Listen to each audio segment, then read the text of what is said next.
Bonjour, je vais démarrer une petite série de vidéos sur l'éducation fonctionnelle et je vais commencer aujourd'hui par vous parler de la ventilation nasale. La première chose que je fais lorsque je vois un enfant, c'est de le regarder, de l'interroger, de vérifier s'il respire bien par le nez. Et vous vous demandez souvent pourquoi je m'intéresse à sa respiration. Eh bien, sachez que la respiration par le nez est la fonction essentielle pour avoir une croissance harmonieuse de votre enfant ainsi qu'une bonne santé. Tout d'abord, la ventilation par le nez va permettre un meilleur développement du plancher des fosses nasales et du coup une meilleure croissance du palais. Votre enfant aura plus de place pour les dents définitives.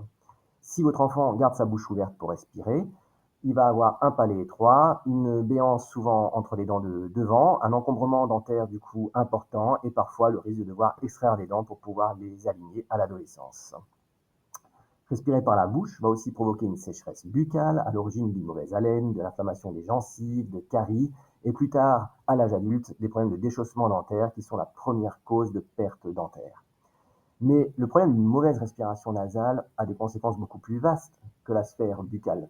Au niveau du visage, déjà, la croissance de votre enfant va être perturbée. Il aura l'air triste, avec des cernes, un visage étroit, allongé, et une mâchoire du bas qui part en arrière. Respirer par le nez permet aussi de sentir les odeurs et on sait que cela joue un rôle essentiel dans la découverte du goût. En ne respirant pas par le nez, les aliments semblent tous fades. Respirer par le nez permet aussi de réguler le débit de l'air, de l'humidifier, de le filtrer. C'est une barrière contre les microbes et un enfant qui respire par la bouche sera donc beaucoup plus malade et présentera souvent des problèmes de rhinite chronique. Respirer par le nez permet aussi de réguler la température du cerveau et en journée, cela va faciliter l'attention, la concentration. La nuit, la respiration nasale permet d'avoir un sommeil plus réparateur. Un enfant qui respire par la bouche la nuit aura un sommeil plus agité, des sueurs nocturnes, des cauchemars, des ronflements, et cela peut même conduire à des problèmes d'apnée du sommeil qui, s'ils persistent à l'âge adulte, vont favoriser le diabète, l'hypertension, l'obésité, sans compter que les apnées du sommeil sont aussi l'une des premières causes des accidents de la route. Votre enfant va se lever fatigué et quand un enfant n'a pas un sommeil récupérateur, cela va se traduire aussi par des troubles du comportement la journée, tels que l'agitation, les difficultés scolaires ou l'hyperactivité.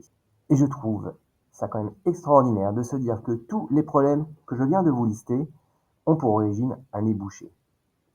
Donc, faites moucher votre enfant correctement. Faites-lui laver son nez quand il est bouché.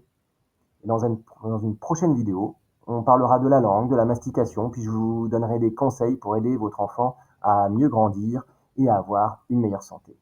À très bientôt!